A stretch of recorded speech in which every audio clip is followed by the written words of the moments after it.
વ્યવસ્થા કરવી પડે અને એ છે કેનાલ કે જેના દ્વારા પરમથી હું જે છે ને સીએમ પાસે જઈને રજૂઆત કરીને આવ્યો છું, બરાબર. અને સાહેબે ડીકે પારેખ સાહેબને અવંતિકા સિંહ સચિવને બધું બેસીને સમજાવેલું છે, રાઈટ. તો એ પાણી ત્યાં રોકાઈ જાય ને તો એ પાણી ઓટોમેટિકલી બે દિશાએ ડાયવર્ટ થઈ જાય એમ છે. એટલે એ પાણી અહીંયા ન આવે એટલે આ પાણી અહીંયા ન ભરાય. અને બીજી વાત, ઉપરથી જેટલો વરસાદ વરસશે અન્ય જે પાણી આવે છે ને એ પાણી અહીંયા નથી ભરાતું. એમણે જે છેલ્લા 3 વર્ષ પહેલાં જે ગટર બનાવીને સરે, બરાબર, એ સક્સેસફુલ ગટર છે, બરાબર. અને એની અંદર 10 ઇંચ વરસાદ એકી સાથે પડે ને અહીંયા તો પણ નીલ થઈ જાય છે. જસ્ટ કાઇન્ડ ફોર ઇન્ફોર્મેશન કે ગયા વર્ષે એક જ દિવસમાં 24 ઇંચ વરસાદ થયો હતો અને 24 ઇંચ વરસાદ 4 કલાકમાં નીટ એન્ડ ક્લીન થઈ ગયો હતો. મેં જોયું ને, અમે ઘણું બધું જોયું છે. પેલું બાળક જે તણાઈ ગયું ને એના પરિવાર છે પાણી ભરાણું, એની ઘર વિકરી સાચવવામાં એ બાળક ક્યાંથી નીકળી ગયો એટલે એ તણાઈ ગયો.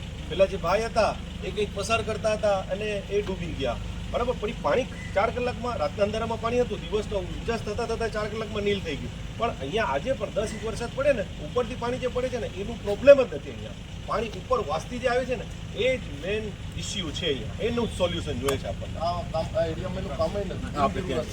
વાડી વિસ્તારનું પાણી, વાડી વિસ્તારના હિસાબે છે આખા એરિયાનો લોએસ્ટ પોઈન્ટ છે ને ક્રિટિકલ ક્યાં. ચાલો આ રીતે હતું સીધું. હા, પાણી તો આમ જતું હતું, પાણી આમ જતું હતું. પણ પહેલા જે છે ને આ વોલ છે ને આટલી મોટી હતી ને નીચે જે છે ને એને ફાંકા હતા એટલે પાણી અહીંથી ડાયવર્ટ થઈ જતું.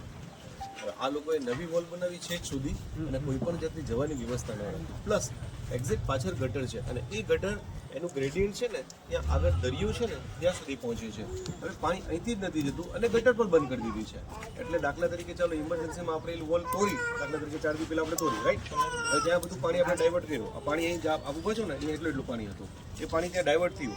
પણ હવે પેલી ગટર જ બંધ થઈ ગઈ છે તો એનું પાણી ત્યાં જ રોકાઈ ગયું. એટલે એ લોકોના એરિયામાં જે રેસિડેન્શિયલ છે કોલોની રેલવેની ત્યાં પાણી ભરાઈ ગયું.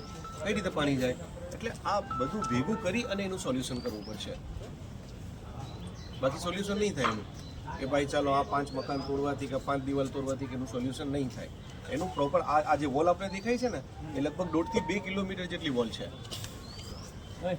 અને એ પાણી ત્યાં જ જવું જોઈએ કારણ કે બાજુમાં બહુ મોટી ગટર છે. હા, માનો કે વોલ બનાવી છે હું સમજી ગયો, પણ પાણીનો ફ્લો તો આ રીતે જ છે ને. હા, એ તો એ રીતે છે. નાલામાં આગળથી એલ આકાર છે, આગળથી એલ આકાર છે. ઓકે, હા, એ મેં જોયું. આમ પાણીનો વેણ હોય તો આ દિવાલ એને ઓબ્સ્ટ્રક્ટ કરતી નથી. તો આ સીધું બ્લોકેજ કર્યું હોય એવું તો નથી. આ હા, જે એમ. વોલ બનાવી એમાંથી કેટલું કે થયું. ટૂંકમાં શું છે કે સાહેબ આ જૂની ગાડા વચ્ચે અને જે રેલવે સાથે ટચ હતી રેલવેના બાઉન્ડ્રી સાથે જ હતી જ છે એની ગટર છે ને. Yes, yes, yes.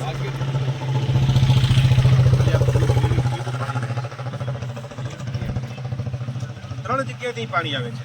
જોજો, આ એક, આ તરફથી 2 અને આ તરફથી 3, બરાબર. અને આ કઈ ઝડપે પાણી જાય છે. આ પ્રમુખ સાહેબ પાછળ જે ઊભા છે, રાઈટ, સીઓ સર, એ બધા ઊભા હતા અને મેં અહીંયા આ જે છે ને ટ્રેક્ટર પાણીના નાખ્યા. પણ પાણીનો ફ્લો જ એટલો હતો કે કઈ રીતે એને રોકવું, રાઈટ. અને એમાં પાછા કલેક્ટર સાહેબે, સરજી, ચેતન સર, 1 મિનિટ પ્લીઝ. એનું જે કામ હોય, જે એન્જિનિયરથી કામ થતું હોય